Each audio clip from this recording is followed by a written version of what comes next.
listening to the Fun with Horror podcast with your hosts, Scotty and Andrew.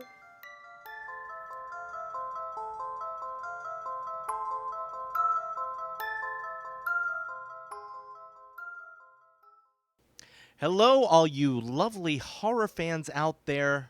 You're listening to another episode of Fun with Horror, your weekly movie review podcast in which my best buddy Andrew and I give each other movies to watch and then we discuss them the following week. However, Andrew is still on a little baby break.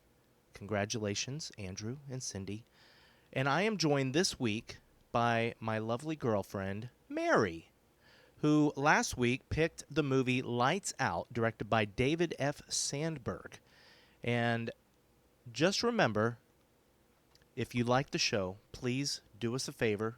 Go to Apple Podcasts and rate and review us and do all that nice stuff. But without further ado, hello, Mary. Hello, Scotty and everybody else. So, Mary, you've been on the show once before, but we're going to treat this kind of like your first show. So, as our guest, I want you to tell us, I wouldn't say you're a horror movie fanatic, correct? That is correct. I am not. What is the first horror movie you remember ever seeing? The first that I can remember would probably be, oh boy, take me back to the time machine. I would probably say it's a toss-up. I mean, we're going back in time here, folks. So it's either The Exorcist or, oh God, I'm horrible. I'm going to just stick with The Exorcist because that's all I can remember right now. And that movie is traumatizing to you, correct? Very. And I probably will never watch it ever again, even if somebody paid me $1 million to watch it. No. Well, okay, so then that'll lead us to my next question. Actually. It was Night of the Living Dead. Oh. I do remember that. And it was the older one. Because Right. I was a little kid. Which we've actually watched together one beautiful Halloween evening. Yeah. But The Exorcist does lead me to my next question, which is what type of movie scares you? Now, I know, and anybody that heard our Halloween episode where you and Andrew's wife, Cindy, guested on, might know what scares you in horror movies. But for those who haven't heard, what does scare you in horror movies?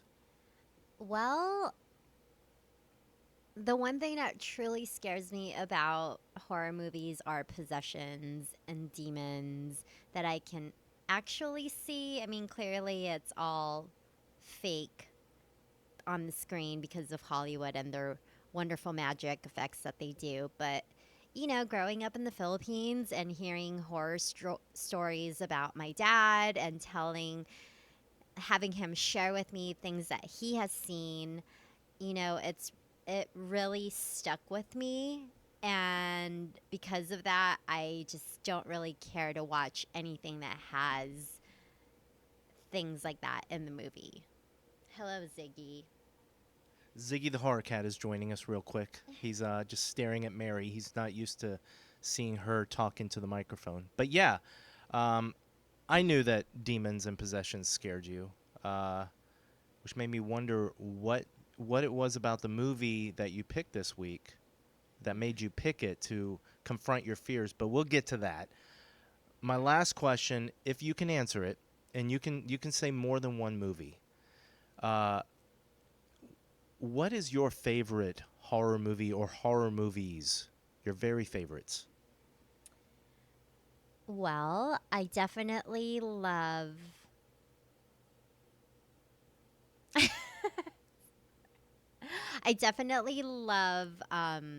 any zombie movies, like nothing in particular.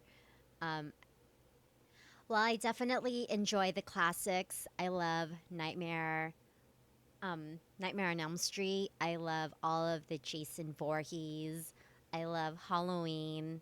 Um, Poltergeist is definitely just on the borderline of scary for me, that I can be like, that I can enjoy and be like, ooh, that's so scary. Like, why would you want to go back inside the house?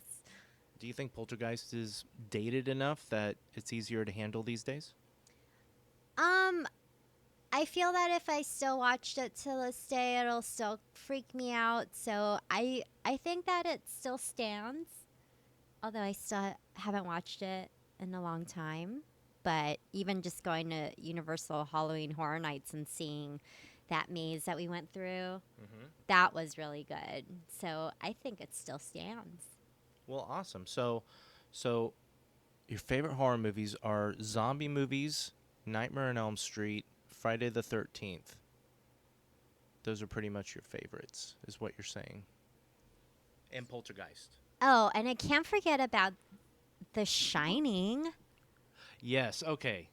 That's a good one because I remember being on a plane with you and you putting it on your little TV screen in front of us, and I got really worried that people in other rows would be like watching and then see the dead naked woman in the shower. Okay, actually, now that my juices are flowing mentally, I will also say my all-time favorite horror movie is It and It Chapter 2. Hands down. Hands down, my all-time favorite. Well, that's wonderful because It Chapter 1 is my favorite. Oh my god, we're so meant for each other. Babe, can you do me a favor and turn the lights out? Every time I turn off the lights, there's this woman waiting in the shadows. I see her too.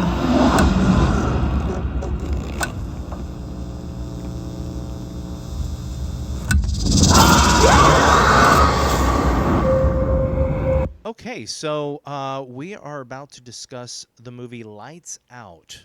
And before we do, just a warning to everybody out there, as always, Mary and I are going to spoil the crap out of this movie, most likely.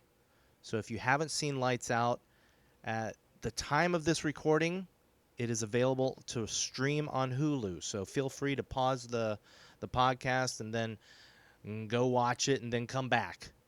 But here, this is always fun when I have a guest. Stanley did a great job last week, and he was nervous as hell. And now it's your turn, Mary. Tell us in about 3 minutes what Lights Out was about. Okay, so I'm just going to give everybody a fair warning right now. I am horrible at storytelling, so hopefully your ratings don't go down because of this. But here I go. So the opening scene is taking place inside the textile factory, and Esther, one of the employees, is making her rounds, going around the factory, turning off lights, and then she notices there's a figure when she turns off the light underneath the doorway, and then she turns it back on, and then she kind of just looks at her surroundings and has that look on her face like, did I just see what I just saw? And it's, yes, girl, you saw what you just saw. Turn on the lights and run. So anyway, she turns it back on, turns it back off, and turns it back on, and then runs inside the office and tells Paul, like, hey, Paul, there's something that you should be careful about. And he's on a phone call, and so then she basically just tells him, you know, just be careful when you're locking up. He doesn't listen. And so then he leaves the shop. He's leaving the shop. I'm horrible. See, I told you, babe. So he's leaving the shop. He's turning off the lights, and then he, like, hears noises, and then next thing you know it, he encounters the entity, and then next thing you know it, he's dead. So moving forward onto the next scene, Mark is the little boy, and Martin. Martin is at home, and he notices that his mom, Sophie, is talking to somebody, and he's just kind of weirded out. And next thing you know it, he sees the entity who is Diana. And so the next day, Martin wakes up, goes to school, and super tired, and his sister Rebecca ends up picking him up. And, you know, like Rebecca's talking to Martin, and Martin mentions Diana's name, and all of a sudden Rebecca is just like, wait, who did you say? Diana. And so that leads on to Rebecca and Martin going to their mom's house and realizing that, you know, the mom hasn't taken her medication. And next thing you know it, Diana comes out. And yeah, I'm just going to leave it at that because that's all I could remember. And I'm a little bit nervous right now talking about this, but It's okay. A lot of pressure. So yeah, no pressure. So basically, what ends up happening is they find out that Diana was a girl that was at this mental hospital with Sophie, and they became, well, Diana made Sophie kind of become friends with her. Diana also had a skin condition that didn't allow her to be in the light. So they tried this experimental procedure on her, which ended up basically vaporizing her. Now Diana's a ghost in Sophie's house, and Rebecca, as Mary mentioned, is Martin's sister. She goes to try and take care of Martin. They all end up at the house, and there's this huge climax scene where it's like cat and mouse with Diana, and at the end, just in a nutshell, the mom, to get rid of Diana forever, shoots herself in the head and kills herself. At the end of the movie, Rebecca, her boyfriend Brett, and Martin are all sitting in the ambulance. The lights flicker a little bit, but other than that, everything is kind of happily ever after, except that Mom's dead. The end. The end. That was the rest of the movie. You don't have to watch it anymore. You do have to watch it. Mary. So we watched this movie early on a Saturday morning, kind of early, and it was cool because after you did perfect. Andrew and I never talk about what we thought of a movie until we record, and you did the same. The movie ended, we went on with our day. Neither of us know what the other thought. So now tell me now in a nutshell, what did you think of Lights Out? I personally enjoyed it. There was definitely one moment where I screamed out loud. I thought it was well done. I thought that Diana was a really scary entity whom I feel sometimes when I'm scared at night, I feel like there's something like Diana just looking at me. So yeah, it was really well done. It really scared the living crap out of me. They did a really good job of the whole fear factor of being scared in the dark. Okay. Okay. All right, so that's it? No, sorry, I just got sidetracked by It's okay. Bell. They can't hear the bell. But that's it in a nutshell, right? Yeah, in a nutshell. Okay. Well, we'll get into like more specifics of like what scared you and what didn't. As for me, I also thought it was a pretty well done movie, but I had some issues with it. I thought the movie was bordering on being great, but there were things I felt held it back. And mainly those things were just kind of unprovoked jump scares and just some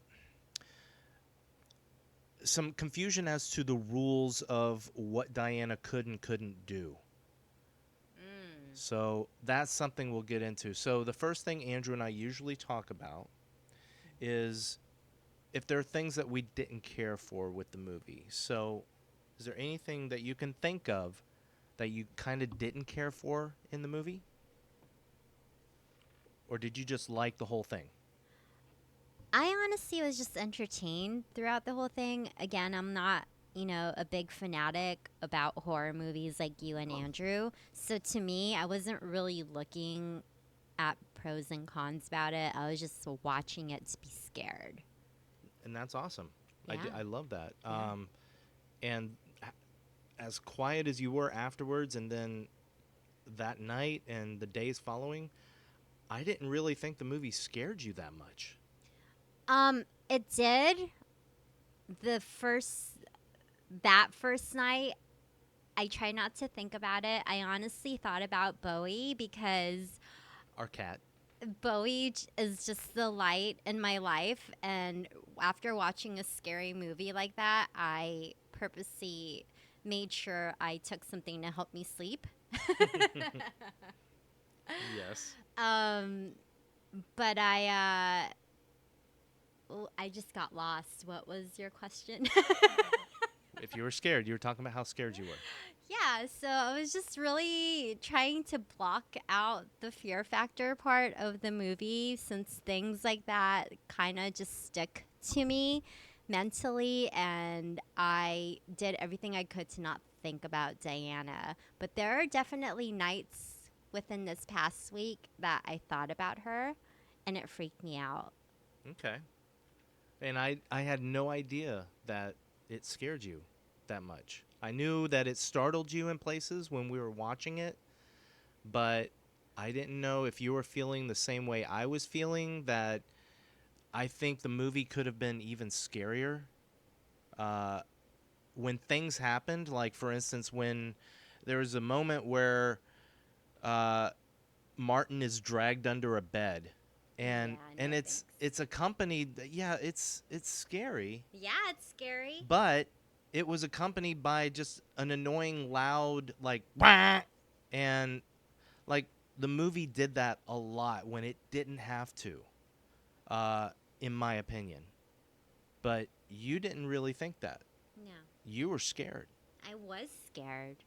That's good. I like a movie that can scare you, or that can scare me. I actually, basically the first half of the movie, I thought it was very, very pretty scary with the whole idea that when you turned off the lights, you could see the outline of Diana standing there, and then when you turned the lights back on, she was just gone. I mean, I will say there was a moment closer to the end because of how mentally out of how Sophie was so out of it. You know, just being depressed and having to deal with this entity who is sticking with her till the end. That part did kind of bother me. It was just more of the fact that she was clinically depressed, and it's just sad, like having these things in your head and then having your daughter and son basically remove themselves from you because you're just batshit crazy. Am I allowed to curse on here? Yes. Okay. Yeah, she just went batshit crazy, and it's just like, hey, I don't want to deal with you anymore, Mom. Now we have to deal with your demon as well. Like that. That was just annoying for me and sad. See, that's funny because I was a little annoyed with Sophie as well. In fact, there was a moment in the movie where they're about to go over to the house, and Rebecca is talking to Martin, and she says that we just need to get Mom strong again. If we can get Mom strong again, get her on her medication, Diana will go away. And Martin says something to the effect of, Diana's not going to let you do that. And at that moment, I had a thought, and I was like, you just got to kill your damn mom. And that's mean. That is mean. That is mean. But that's what I was thinking. I was like, well, you just got to kill Mom. And then Diana's gone, and it'll be sad, but then Diana's gone, and you won't be haunted anymore. But is she really gone, though? Well, we'll talk about that later. But Okay. but then here's the thing. We did get to the end, and Mom, Sophie, killed herself. Blew her brains out. And I actually, my eyes were a little misty. It was just jumping ahead to the end of the movie there. I thought that part was extremely effective. And a lot of it had to do with Teresa Palmer. Yeah, Teresa Palmer played Rebecca. And her acting in that moment when her mom kills herself was so good and just heartbreaking. Yeah, it was really heartbreaking for me to just try to put herself in my place. You know, my mom's already batshit crazy, and yet here my mom blows her brains out in front of me. Like, thanks, Mom, for ruining my life. Never ending therapy sessions. Yeah. And then also, at the same time, the other thing that I give credit to, and this is something, my dear, that you'll appreciate. Today, I rewatched the movie, and when the music started, I thought to myself, this sounds very much like Benjamin Wallfisch. And guess who composed the score? Benjamin Wallfisch. Benjamin Benjamin. Benjamin Wallfisch. And this is the other interesting thing. Quick aside, the movie was directed by David F. Sandberg. I didn't know until after we watched the movie that he also directed Annabelle Creation, which you have not seen, and Shazam, which you have seen.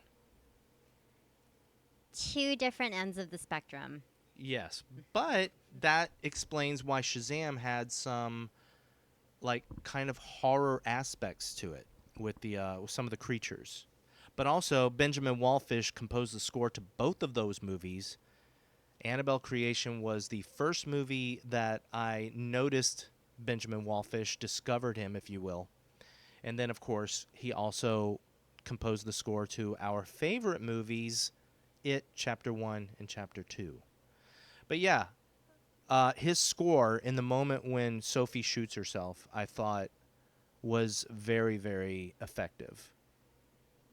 So I also wanted to point out when the cops came and how, I don't know, for me, I love how the cops are always just like, we got this, no problem. And here I am just watching this movie. It's like, no, you don't have this because you're about to die by something that you cannot see. And when you do see it, it's too late. correct. But I also appreciated how the cops, even in that moment, were actually competent. They did what they could. It's just they weren't prepared for the entity that Diana was. Right? That's why you never turn the lights out. Yeah, so, okay. So let's talk about the lights out thing, because this was something that even watching it a second time, I didn't totally buy. Okay, so the very beginning of the movie that you explained, Billy Burke plays Paul, and he is Sophie's husband, Martin's father. Paul, when he goes out into his warehouse and he sees Diana, he runs into his office and he turns on the lights. Now, then Diana's outside the office. We know she's outside the office in the dark. And all of a sudden, his light inside the office, it flickers and goes off. So that leads me to believe that Diana can actually overpower lights, but then at other times of the movie, she couldn't. So that was really, I didn't feel like the movie set a hard, fast rule about what Diana could control. Did you catch that at all? No, I did not catch that, but now just hearing you talk about it, that does make sense to why was she so limited? You know, especially as an energy, you know, demons can control things. So yeah, I guess they cheated her out on that part.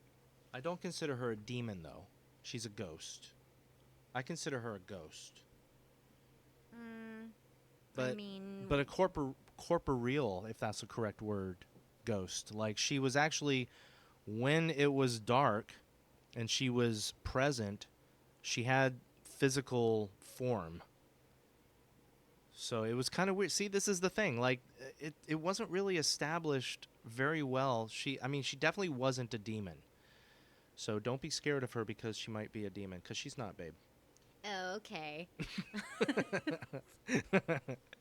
Don't be scared. Yeah, so she... Like, and there's the other thing. Like, Diana shows up at Paul's work, and she also shows up at Rebecca's apartment. So Diana can just go anywhere she wants in the dark. Yeah, it's just weird.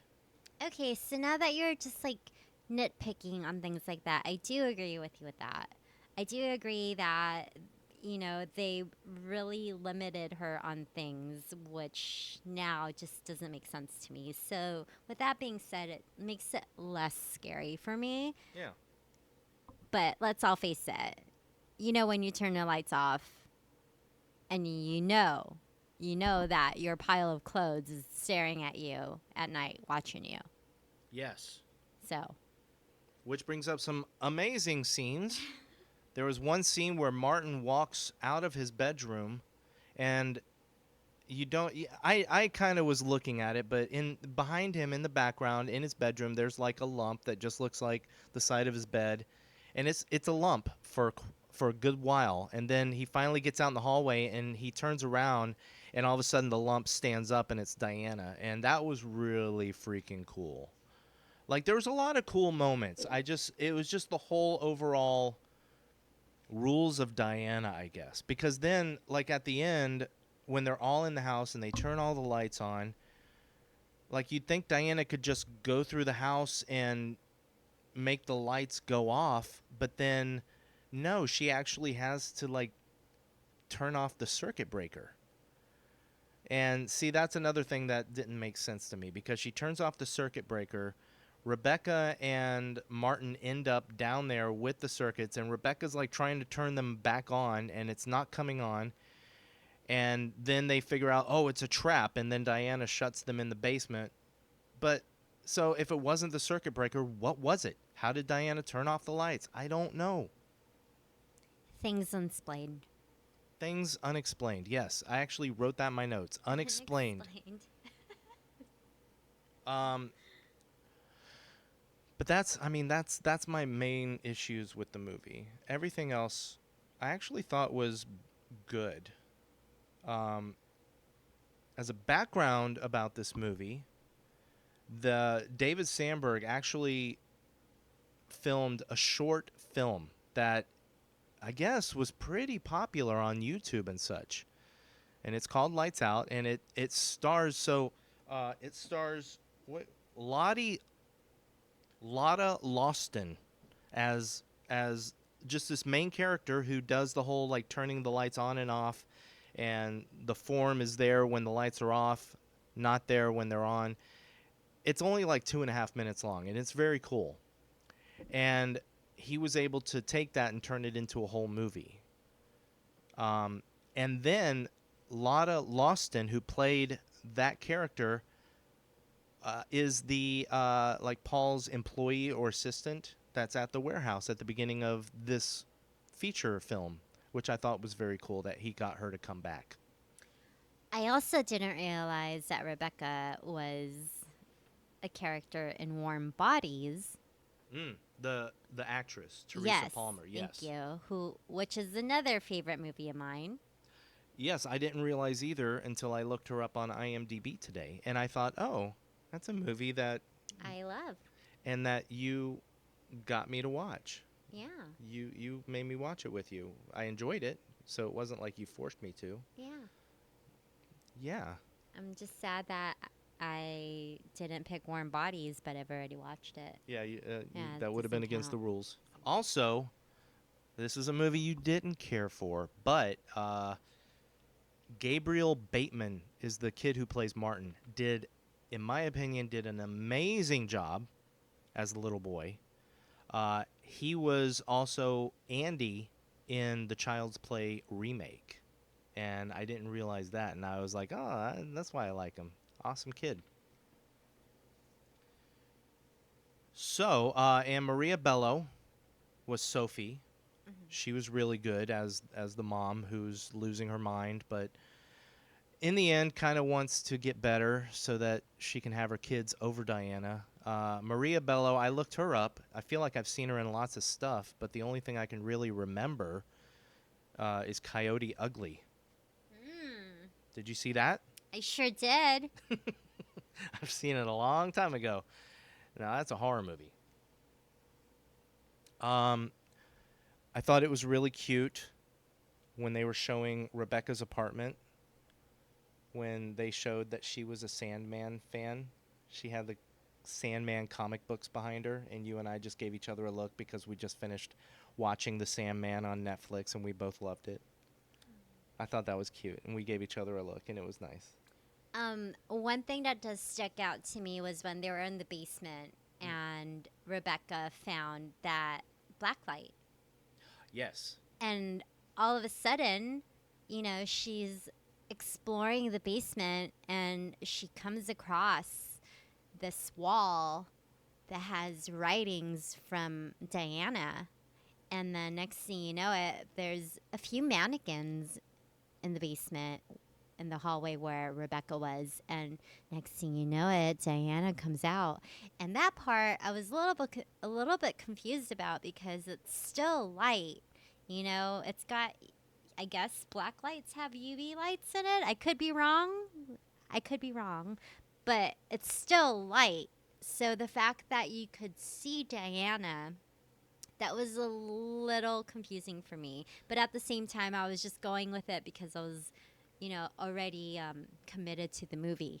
Yeah, and I mean, I was nitpicky about other things, but when it came to that, I just kind of gave that to the movie. I kind of liked it. I liked that there is a type of light that they could shine and actually see Diana without her disappearing.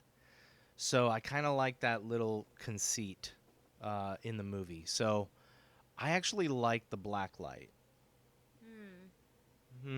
I also find it interesting how in the photograph, when Diana and Sophie were little girls, you know, with Diana having a skin condition, you know, you can tell that her legs are exposed. So, I mean, how does that happen?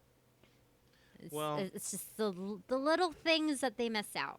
It is. That one I can kind of go with and say that when she was a little girl, the light, she was averse to the light, but it didn't like burn her skin like it did when she was a ghost.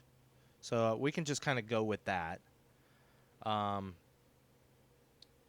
Now, what did you think? Here's an interesting thing. What did you think of Brett, Rebecca's boyfriend? At first, my first impression of him was a total douche, but he happened to be the hero of the movie, which bravo to him.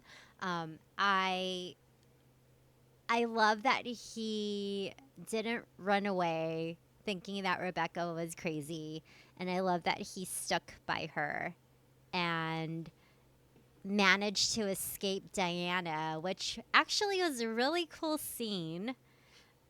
To me, it was. I'm really glad that he had his car keys with him to help him with the lights. Yeah, Diana tackled him, and she was about to get him, and he pulled out his car keys and turned on his headlights, and Diana disappeared. Which was really cool. That whole scene, to me, was just off the seats of like, oh my God, are you going to survive? Are you going to survive? Is everybody just doomed now? But yeah, he made a really good escape, and I thought his character was very supportive, which I was very happy about. So, yeah. Yeah. I'm glad you felt that way because I was very pleasantly surprised by Brett.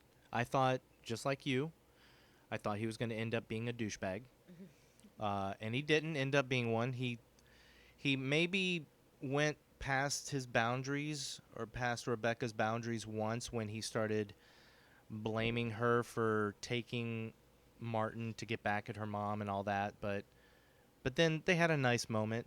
The other thing that I appreciated is when they were at the house right before the climax, the the last act of the movie, they had a nice little conversation where Rebecca told him that he could have the bottom drawer in her apartment, which was a nice big step for her. I was sure, and I think you were too, at that moment, that he was going to die. Oh, for sure. I was just waiting for him to be annihilated by Diana in the darkness. But yeah, it was a definite nice surprise that he survived. So hooray for good-looking douchey guys making it through lights out. Yeah, exactly. Getting to sit in the ambulance with Rebecca and Martin at the end. Happily ever after. There's a lot of cool moments. I'm going to remind you of a couple. Okay. I loved the mom talking into the closet, and Martin came out, and the mom stands in the doorway as Martin's about to go back to bed, and all of a sudden you just see like Diana's hand come around the corner. Yeah, no. And then it's like he just runs back to his room as anybody would do. That was amazingly cool. There's a moment in Rebecca's apartment when Martin is spending the night, and Rebecca wakes up in the middle of the night hearing like a kind of a scratching noise, and she sees a shape, and she thinks it's Martin. But no, it's freaking Diana, like, crouched down in Rebecca's apartment. And yes, I still have questions about how Diana follows Rebecca and Martin all the way to her place. But ignoring that, I thought that was a very, very cool scene. But then it brings up other questions. Because then, I don't know. She attacks Rebecca. Like, why is she trying to, I don't know. Why is she trying to kill Rebecca? I don't know. I'm not going to get into it. I mean, clearly she's trying to kill Rebecca because Rebecca is interfering with the mom's well-being. I mean, clearly if the mom, Sophie, is better, then hey, Diana's out like the light. So That's true. I honestly, this movie was not that long. It was like 80-something minutes long. Thank goodness. See, to me, I almost wish it was a little bit longer. Like, give us a little bit of character development with Paul, the dad, before he dies. Give us a little bit of information. Set some things up. I don't know. Just a little bit longer, I think, would have helped. And so just a little bit more information. But that said, let me see my notes. Let's see.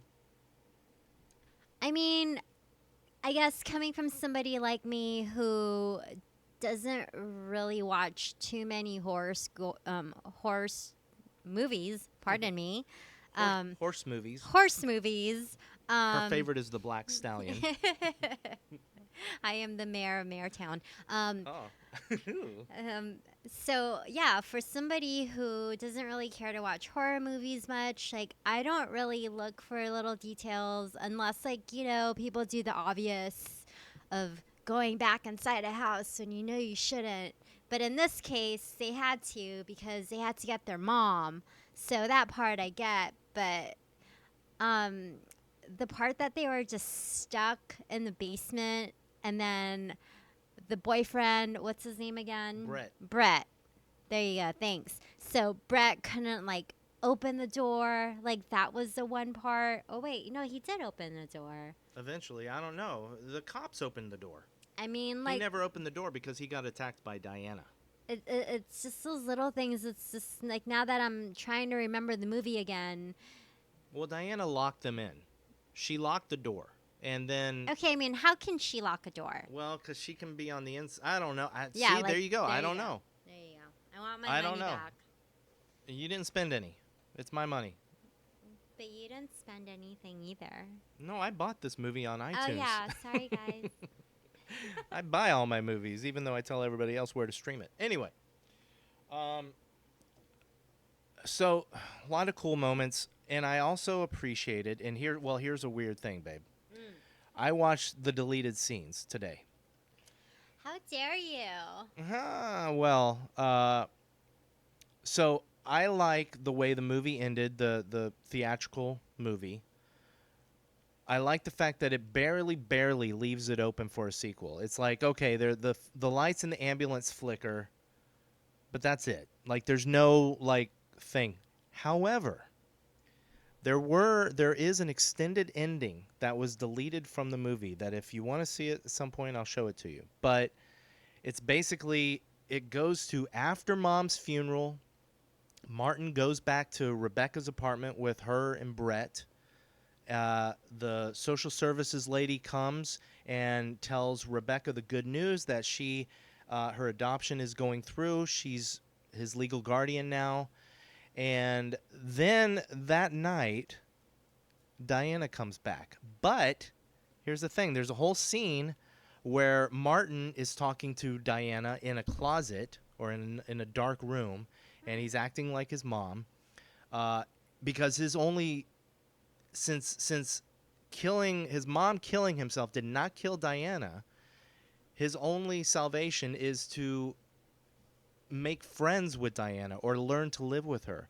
But Rebecca says hell no, and she gets all these lights that she set up. She kind of lures Diana into a room, and Diana's like on top of Rebecca about to kill her. All of a sudden Rebecca hits all these lights in the room, trapping Diana in the room with these lights.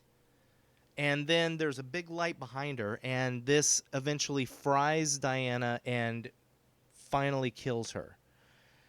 So that was a weird ending because it made no sense. Because normally, anytime anybody turned on the lights, Diana just disappeared. But this time she was trapped by the lights for some reason. I don't know. I'm glad it was a deleted scene.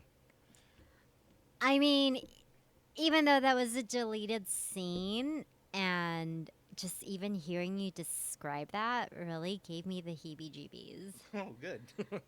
Yeah. Okay, well, the other deleted Ugh. scene has no heebie-jeebies to it. It's something, when I mentioned I wish the movie was a little longer, this is what I'm talking about. One thought I had during the movie was, does nobody think it's weird that Paul was just kind of, just not he was like massacred. Like his limbs are bent at weird angles. He's all cut up. Like nobody thought that was weird, and everybody's just going on living. The mom is like kind of surprised at the end when Rebecca tells her, "Oh, Diana killed Dad." So I don't know, but there is a deleted scene where Rebecca goes onto a laptop, and there's a story about the store owner who was beaten to death inside his store, and she talks to a detective about it, and they have a nice little conversation about it. It just gave a little bit of background to the movie and Diana and things that were going on. It was nice. So that's about it that I have for now. Do you have anything else before we move on to our 3 questions? I honestly can't think of anything, unfortunately. I'm sorry, guys. No, don't. You're fine. You're doing good. Am I? Yeah, you're doing good. Okay, until the lights go out. See, it's. I think it's great because, I try not to pick apart movies, but when a movie has, like there should be certain rules set to a horror movie, like things that a killer can and can't do. And when a movie just kind of ignores those rules, especially when it's taking itself as seriously as Lights Out does, I can't ignore it. So that's just me. But anyway, are you ready for our 3 questions? I'm ready. Who would cross the bridge of death must answer me these questions 3. Okay, so, Mary, are you ready? Here we go. Question number 1. What did you think was the best kill or death in Lights Out? I'm going to have to say it's when Sophie blew her brains out. I mean, her kids are already scarred and traumatized because what they had to witness with their mom, and let alone to have their own experiences with Diana, and the fact that Rebecca had to witness her mom just take her own life because she wanted to protect her children. So that to me was just the icing on the cake. Yeah. Yeah.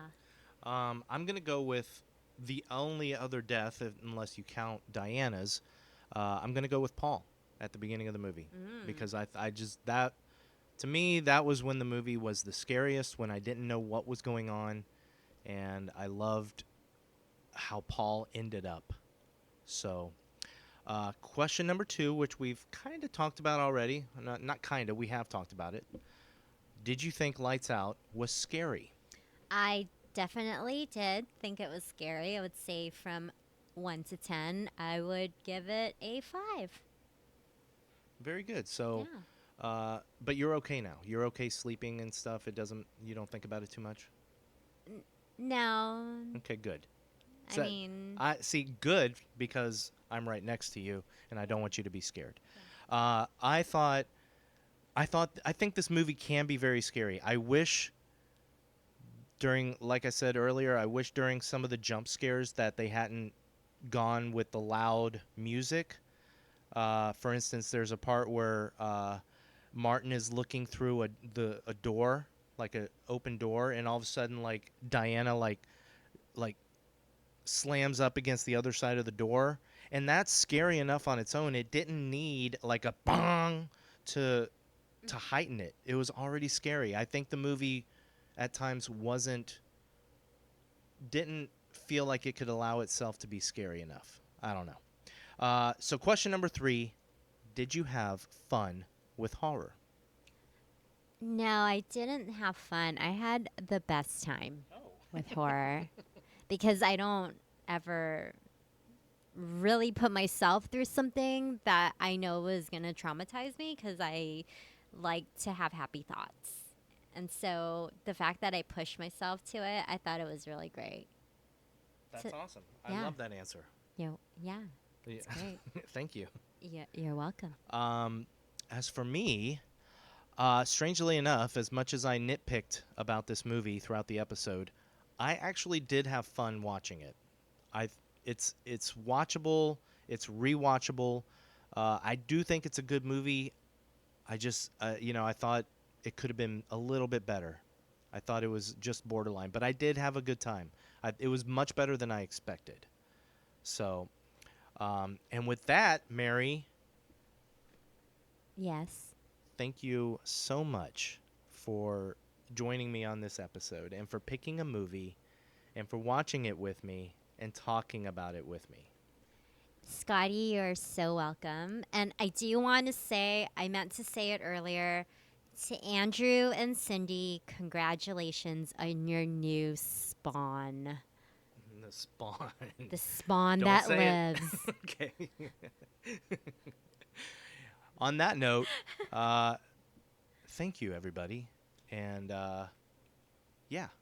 Thanks, everyone. I hope you enjoyed this episode as much as I did. Don't turn the lights out. Someone keeps on coming over. Good. Who? Diana. Okay. Hi, everybody. So that was Mary and my discussion of Lights Out. Normally, this would be where somebody picks the movie for next week. However, Andrew is, as mentioned, he is still enjoying his newborn baby. He's very busy, and we're going to take another week, and I'm going to take a week off as well. So hopefully it's just a week, but we'll be back as soon as Andrew's ready to be back. So thank you, everybody, for listening. Thank you, everybody, for continuing to be Fun with Horror fans. We love you all, and have a great week or 2 or 3. Bye-bye.